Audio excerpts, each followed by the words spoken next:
Like I said, I'm an agnostic. Um, I would say I'm an agnostic atheist in that agnostic and I don't know and don't profess a faith, and atheist and I err towards lack of a belief in a God. Um, the framework of God as like a human like entity that controls everything. Um, I would say I'm not an agnostic atheist in from the construct, do you think there's more to life? In that case, I'm just agnostic and I'm not an agnostic atheist.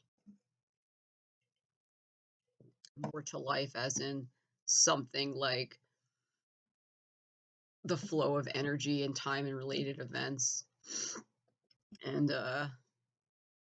ultimately meaning beyond all of this. I think there's more. But while I of that disposition, I could never be religious. Whenever I encounter any kind of religion, I'm always just, since I was a little kid, I've told this story before, how they made me go to Catholic school for a little while. And even as a little kid, I was always asking questions and getting in trouble for it. Whenever I encounter any religion, I'm always just asking questions and looking around at everything like, how do you believe this? It's insane. I think for most people, religion functions as like a social group. Like they don't really believe it. Like I saw this hilarious video, and I kind of agree with it, low key. Kind of agree with it, low key. Where this woman on a train was saying, religious people are liars. They don't really believe it. She goes, they're the only people who really believe it are the nutbags, the ones who are like trying to kill people for God. Like John Brown types, or like abortion clinic bombers. Because if you really, really believe this shit, you would have no limits, right? And she said she thinks most religious people are just fucking faking and lying and just doing it as a CYA. I agree with that. And every time in any kind of religious space, I'm always like looking around like, you know, this is bullshit, right? Like, what the fuck? Ask yourself how absurd it is that if there was any kind of creator, that he would need you to believe in him. Why would he need that? That's what men on earth would want, right? Because if they're presenting themselves as the arbiter of God and God's grace, they can leverage the threat that you don't believe to get shit out of you. Obviously, it's so obvious. It's like the religious scam is so much like MAGA. I swear that's why these Satanists hate Christians so much. But all religious people are kind of the same. I mean, all denominations of religion are similar. Like the entire idea that you need to have faith and bad things will happen to you if you don't. What kind of God would do that? That's insane. Like why would God make me so skeptical? Why would God why would God create me to always be an asshole asking questions? Why wouldn't he just make me capable of blind faith? Why? Just so I cannot believe him and he could torture me forever? That's ridiculous. I think that's the honestly of all the things in religion to me that's the most preposterous, that you need to have faith in him and trust and everything these guys people are saying, or you're going to suffer. To me that's the most scam like aspect of it. If somebody called you up and said like, you have to give me your money or else your mom's gonna die. I'm with her right now. She's in the hospital. I need your social security number so I can book her in the hospital. You would be like, you're scamming me. But if a religious person in a cloak says, if you don't keep coming here, giving me money in this pot and having faith, you're going to hell. That works for some reason. Nobody is like, today in 2025, people are not like, this is a fucking scam. If there is a God, surely he wouldn't want that to happen. I I don't think like the part about where God's hard to believe is not that bad things happen. I can make sense of that in the sense like I can buy the whole God works in mysterious ways thing. To me, that's not like I draw the line there. You know, like the universe is more complex than I can understand. Maybe he's working with limited funds. In order to make goodness, he has to make suffering. Who the fuck knows? I'm not gonna question God. But the part where it's like I draw the line at this ridiculousness is when you go into a religious space, you see a guy standing there in a robe. They're literally passing a pot asking for money. And they're saying shit like, don't let your kids leave the church, they're going to suffer. Make sure they keep coming back here, they're going to suffer. And it's like, if this was anything but religion, a telemarketing scam, an email, everyone right away be like, you're a fucking scammer, bro. Shut up. Shut up. My mom's going to die if I don't give my social security. Get the hell out of here, bitch. But when it comes to religion, it's like, I believe totally. It's like, what the fuck? I can totally get on board with the God works in mysterious ways things, even. Like, I can see that. I'm not God. You know? It's like if you're like you work in medicine, patients are like, why can't you do this? And you're just like, I don't have the resources. Maybe God don't have the resources. I mean, he's omnipotent, omnipresent, but what if he is limited too? He's just the most omnipotent of all of the beings. What I'm saying is I can work it. I can work with it. Where I draw the line is every single one of his men on earth is like, give me money or you're gonna suffer hell. Like, what the fuck? How do you not say that as a straight up scam? Or the idea like, if you don't believe and get baptized, you're going to hell. Don't you realize it's just a way to get you in a cult, right? They're making you do special shit, so you keep coming back and paying them.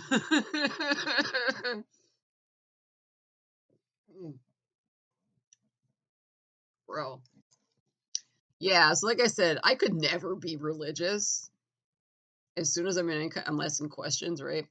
But throughout my life, so many things have happened where it's like, I know there's more than this bullshit. First of all, I've always been like precognitive, like I'll get flashes of insight that later happen. So that right there tells me there's more going on than we know. Let me give you a few examples of this. I've had so many in my life, bro. But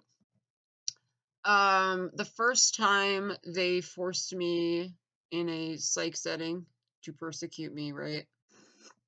I have this vivid memory. I was lying on the bed, like not the bed, but like they had like this couch thing in the common area.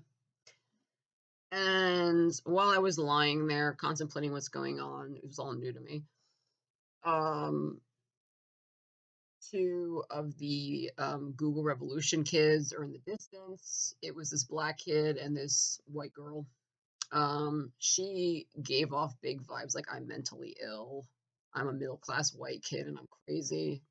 He gave off vibes like I'm a sociopath, right? From the beginning, I got that vibe. Like he had targeted her, like, you're weak and I can also abuse you. And you know, because she thought she was giving off I'm tough and with Google Revolution, but she was giving off like I could have been like an Epstein victim or something. That's what she was really giving off, and she didn't know that. And she was 19. Like, and she was my age when I was targeted. She would do stuff like she would be really over the top trying to look aggressive, and she just end up looking weak. That's common. Like I mentioned, the different types of workers they have. Like a whole kind is like a juvie case who's got problems, and they try to look really tough, but they end up looking really pussy and weak. That was totally her, right? And she gave off like I was abused. I'm fucked in the head now. She would do stuff like you'd see her running out of a room crying after she's talking to a therapist, and I'm looking at her like, how am I holding up better than you? Like, that's how messed up you are. Um, So to everybody but herself, she gave off victim vibes, right? And when you give off victim vibes, predators seek you out. That's what happened to like Virginia Giuffre. That's how these predators target people. That's probably why I got targeted because like I gave off a teenager who's not well. So, um, this dude gave off like I'm a predator who doesn't care about anything but preying on people. And he was doing this really awkward thing where he was showing her videos of my rapes, knowing that no female want to see that, knowing that she's probably a victim too. And she was like, you could hear her visibly like squirming, like she was really making vocalizations, like I don't want to see this, and he was forcing her to watch it because I knew that was the dynamic between them. Like he's targeting her too, right? And that's what they set up here, a grooming ground for like disgusting rapists and predators and really crazy people to get preyed upon in a cycle. That's what's going on with Google Revolution, if you want to know. So I'm like sitting there because I had known that was the dynamic from the moment I clocked them both, and he showed an interest in her. I knew that was what's going on, right? Like this is guys just in it to rape people and get money. She's in it because like she's probably been molested and she has neglectful parents and she's 19 and she's crying in the halls. Like, that's what's going on here. And this is coming to its natural conclusion where he's violating her boundaries, kind of trying to make it like this could be you, but no, you're with me, and she's like squirming audibly, and I'm just like lying there like, I guess this is it now. I'm just surrounded like people like this, like mentally ill victims and predators. I guess that's it for the while I'm here, and for the rest of my life while I'm trailed by these degenerates. But while that was going on, I had this flash in my mind of seeing the ocean from high up, and it was like I often get vivid visuals in my mind. Like I'm a creative, intelligent person, unlike most of you who can't imagine anything. I recently learned some people can't visualize anything in their mind. That's pretty crazy, huh? So like I'll just get these flashes of pictures and they'll weave into new things. And so I was kind of having like a flashback to my childhood at the beach with my dad, like when we used to take vacations as a kid. And this is all going on like in my head while this is going on. And it was like I was there, like I could see the ocean, and it was like when I was young. But then it changed into something else where it was like new, and I knew it wasn't something I experienced before. And I was seeing the ocean, and I was kind of like in a hotel, and I just could see the scene so well in my mind, right? And I didn't forget that it happened because it's very vivid, right? And now I haven't seen the ocean in years and years and years. I had no reason to think of the ocean. I had no reason whatsoever. Um, and completely, I had no way of knowing this, but I would end up going to Puerto Rico. Like literally a few days later, a few weeks later, I ended up going to Puerto Rico. That's completely not something I would do, but at the time I thought like, well, my life's over. I might as well go to Puerto Rico. My sister suggested, let's go to Puerto Rico. And I'm like, okay. I guess I'd like to see that. And obviously there's lots of beaches in Puerto Rico, but it's not like when I got there I saw what I saw, right? So it's not like I immediately thought of that when I got there. I didn't relate it yet. Like I didn't realize like, oh, that was the vision I had. Um but there was during that trip, there was one because at this time I didn't know what was going on. I didn't know what to expect, right? So I would do stuff like let's switch hotel rooms, right? So I asked my sister, let's switch hotel rooms. Something I wouldn't bother doing now, of course. But so we were just randomly walking around the streets of San Juan, I think we were in, and I just randomly went to a hotel room. Like I just went to one hotel. Now I would know better, but at the time I didn't know. And I asked, I said, let's take a high up hotel room. And um, I didn't ask for a view or anything, but we took the hotel room. And I remember I had a long conversation with her there, and it had this, I had this feeling after I had that conversation, like almost completion. And what I saw in in that place was what I was seeing out the window. And I knew then that that vision was this. This has happened to me so many times in my life, right? It happened today. Like I have so many stories where things like this have happened, but I'm just giving an example of one. My sister, my nieces like Labubu, like a lot of kids, and my sister, she'll always buy them so much things. So she bought like a box of 6 Labubus, and the kids all picked theirs, and they gave me one, right? And I was like, oh, I'm like, oh, wow, look at that. It's called Serenity. This is good for me. Like just playing with the nieces. And I was thinking when I got it, I want to give this to a child that doesn't have a Labubu. I had that thought distinctly, like, because, I go for dog walks. I see a lot of kids.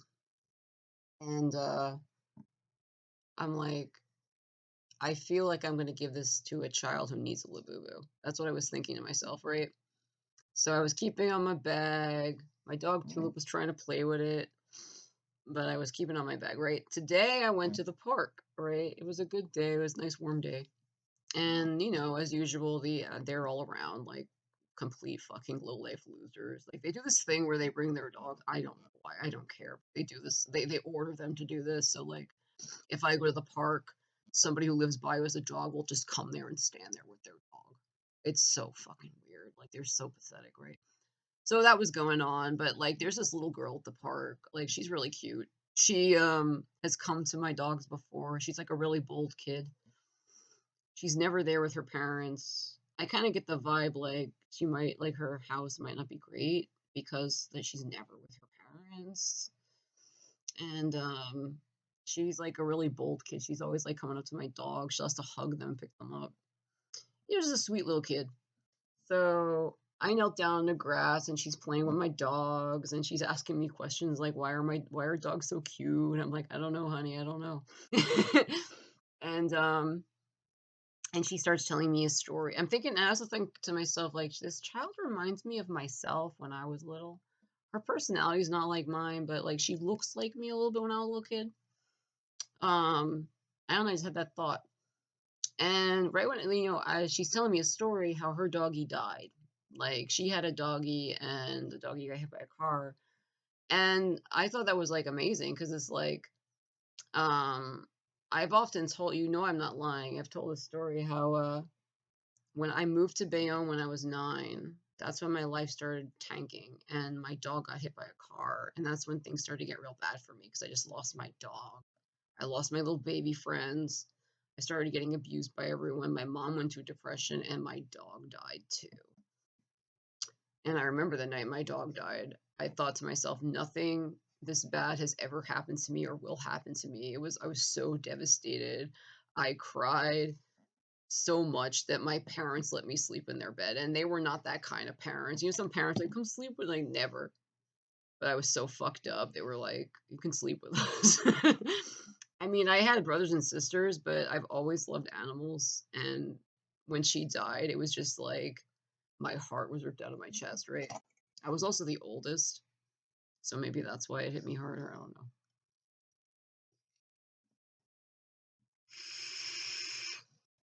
know. And so when she told me that, I was like, "Oh, that happened to me when I was your age. Are you like 9?" And she goes, "I'm 7." I'm like, "Yeah, I was 9, and my doggy Emma, she got hit by a car. It's really sad. I know how hard that is." And she goes, "My name's Emma too." And I was like, "Wow," because I was already thinking like, she kind of reminds me of myself. And then she tells me a spontaneous story, like something that happened to me happened to her. And then right after that, she goes, Oh my god, you have a Labubu. I don't have a Labubu. And it was like, oh, I meant to give this to her. So I was so happy because it was like knew I was like supposed to give this to a child who didn't have one, right? And so I was like, here, honey, you could have this one. And she's like, thank you. And then she had like a little keychain. She goes, do you think this is a Lafufu? And I'm like, don't worry if it's real or not. Worry if you like it.